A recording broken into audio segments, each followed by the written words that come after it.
Hi, my name is Wayne Spitzer, and I've been asked to do an interview for this very interesting site. And I guess I'm here to talk about writing primarily. I'm a filmmaker initially. I started out as a filmmaker doing low budget for science fiction television in extremely obscure markets that you've never heard of. But many of those things went on to get distributed later, including upcoming releases from Vinegar Syndrome and Black Video. But primarily anymore, I'm a writer and an illustrator. I publish three science fiction, fantasy, and horror magazines: Dark Horses, the magazine of weird fiction, Black Sheep magazine, and Mobius Boulevard. And we get manuscripts from all over the world, an enormous amount of them every week. And I'm proud to be oftentimes the first publisher for many of these writers, most of whom are incredibly talented, and it's a pleasure to publish them. The thing with publishing is it can be so frustrating as a writer when you're looking to submit your work around, because every magazine is so specific about what they want. They have a very, in my opinion, oftentimes they have a very narrow editorial vision that only allows for a certain type of writing, and I'm proud to say that all three of the magazines don't cater to that at all.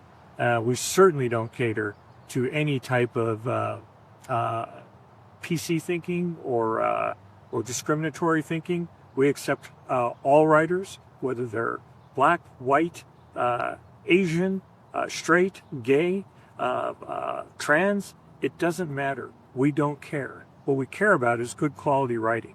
And if you can do that, you will find a home in the pages of one of the magazines. And so I'm very proud of the magazines.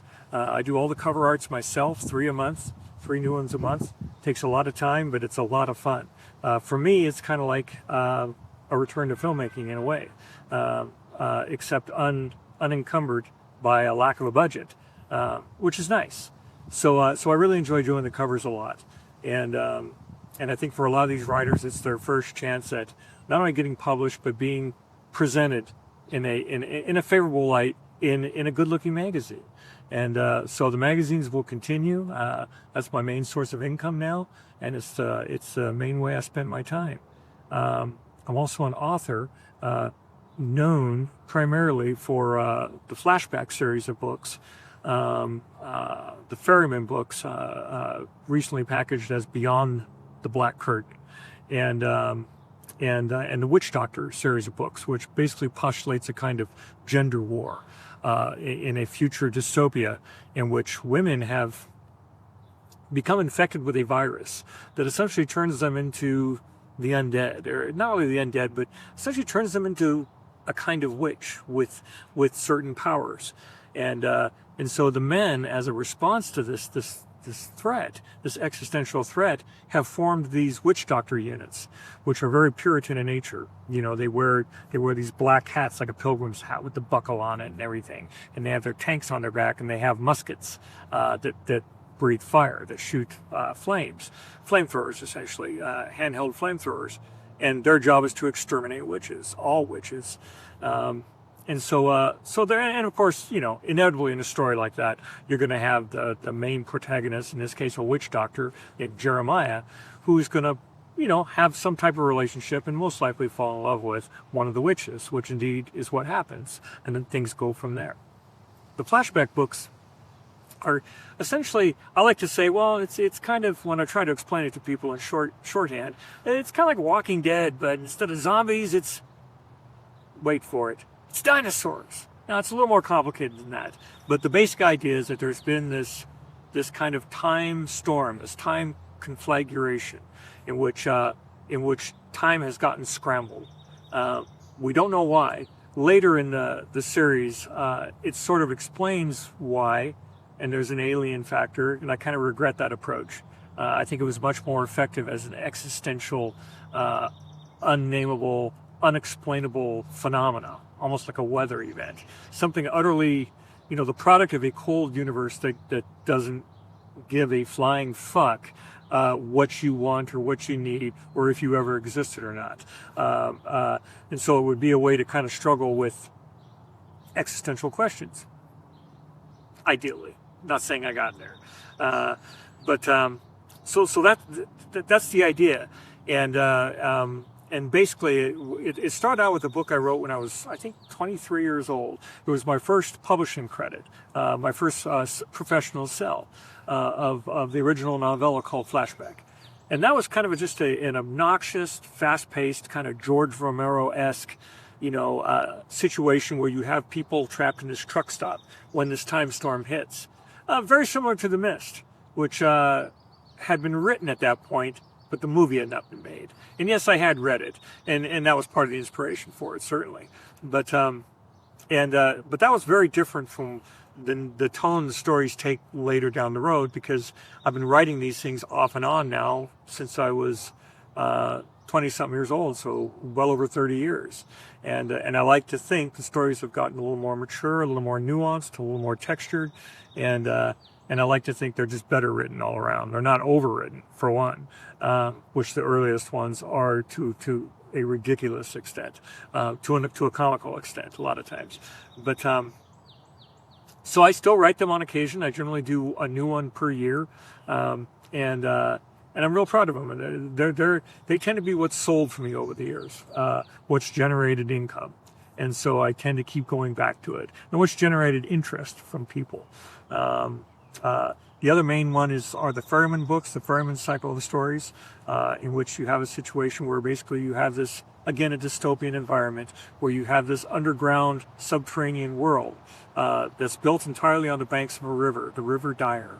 And basically it's the old saw about don't pay the ferryman, don't fear the reaper, the Blue Oyster Cult song. It's the whole notion is the main character is essentially Charon, the boatman of the underworld.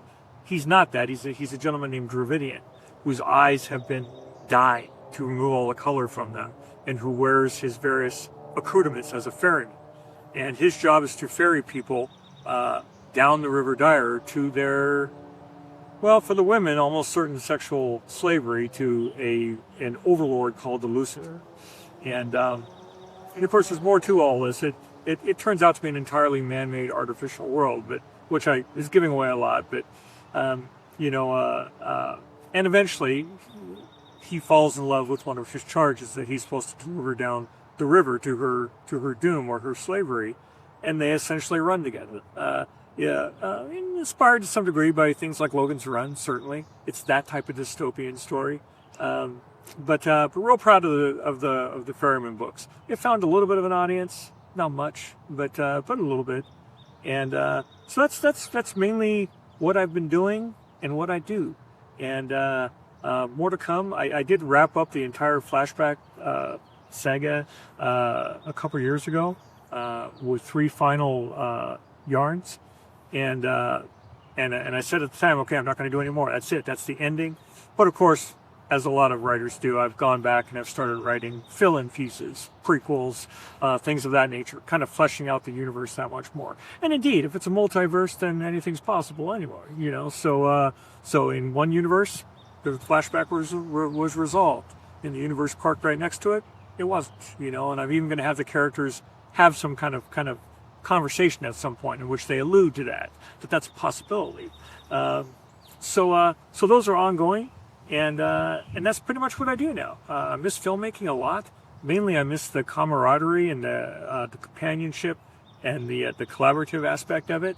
But filmmaking has its frustrations for sure, and it certainly has its challenges budget-wise. And as you get older and as you age, so I find where I'm at now at 50, I'll be 59 this summer, and the writing and the illustration work suits me perfectly, and I generate an income enough to pretty much live off of. So that's nice. So that's who I am.